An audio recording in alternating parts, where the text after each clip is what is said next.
Isang binatang mangingisda ang nagkaroon ng kasintahang dalagang Muslim sa isang pook sa Mindanao noong unang panahon.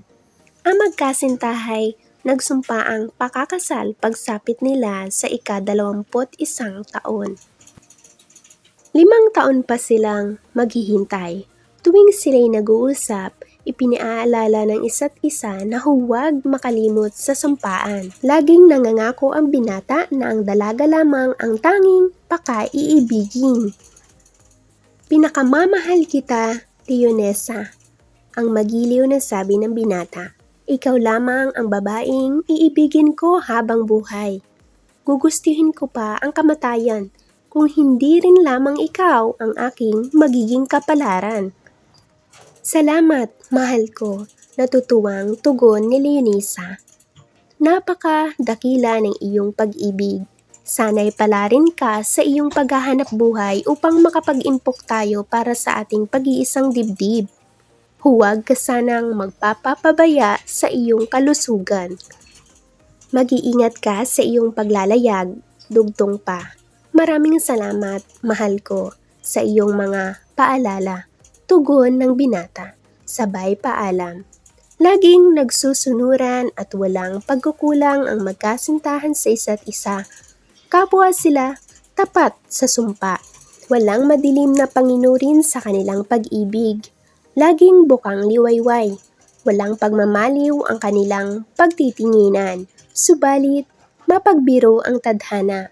Biglang nawala ang binata at hindi na nagpakita sa kanyang kasintahan. Parang mababali si Leonesa, araw at gabi nasa daungan upang magbaka sakaling magkita sila ng kanyang minamahal. Umulan at umaraw at nanatili siyang nag-aabang sa daungan. Hanggang sa iluwal sa maliwanag ang bunga ng kanilang pagkakasala.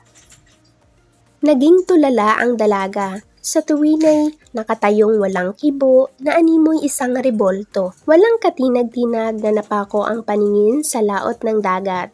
Minsay maluha, minsay humahalakhak. Dumating ang saglit na hindi sukat asahan. Siya'y naging isang taong bato. Di umano, isang araw ay nakita ng mga nagmamasid na lumuluha ng perlas ang taong bato. Biglang lumaganap ang balita. Ang taong bato ay dinumog ng mga tao upang sila'y manlimot ng perlas. Isang inang dukha ang nagtiyagang naghintay ng iluluhang perlas. Kasama niya ang anak na 7 taong gulang. Yumakap sa rebolto ang ina't nagmamakaawa. Bigyan mo kami ng iyong perlas. Nang ang ina ay bumitaw sa pagkakayakap sa rebolto, ay hindi niya makita ang kanyang anak.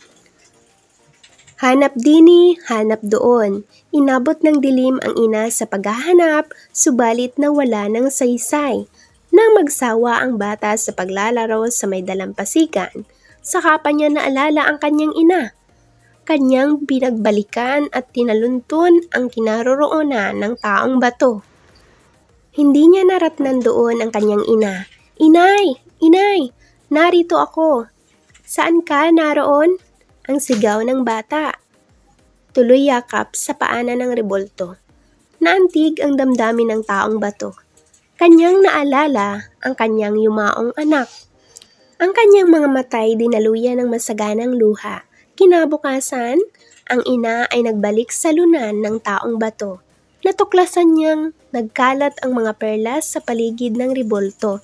Siya'y nanglimot ng perlas. Kinamaya-mayay, dumating ang nawawalang anak. Saan ka nanggaling? Kahapon pa kita hinahanap. Hanggang ngayon, ikaw ay aking hinihintay. Ako po'y nanlimot ng kabibi.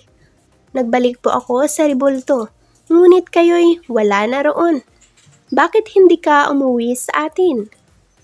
Hindi ko alam ang daan sa pag-uwi. Sa bahay po ng kaibigan ko ako natulog. Ako'y kanyang ipinagsama nang makitang iyak kayo ng iyak. Tulungan mo akong manlimot ng perlas. Pagkatapos ay uuwi na tayo. Nang malaunan ang kinatatayuan ng taong bato ay nakarating ng talpukan ng alon. Ang rebolto ay tinangay ng alon. Ito'y napalaot sa pusod ng dagat hanggang sa nawala. Ang luha ng dalagang nabigo sa pag-ibig ang pinagmulan ng maraming perlas sa dagat ng Mindanao. At dito na po nagtatapos ang ating kwento mga kabinibini, ang alamat ng perlas sa Mindanao. Maraming salamat po sa pakikinig at panonood. Please like and subscribe mga kabinibini. Mag-iingat po kayo. God bless po. Bye!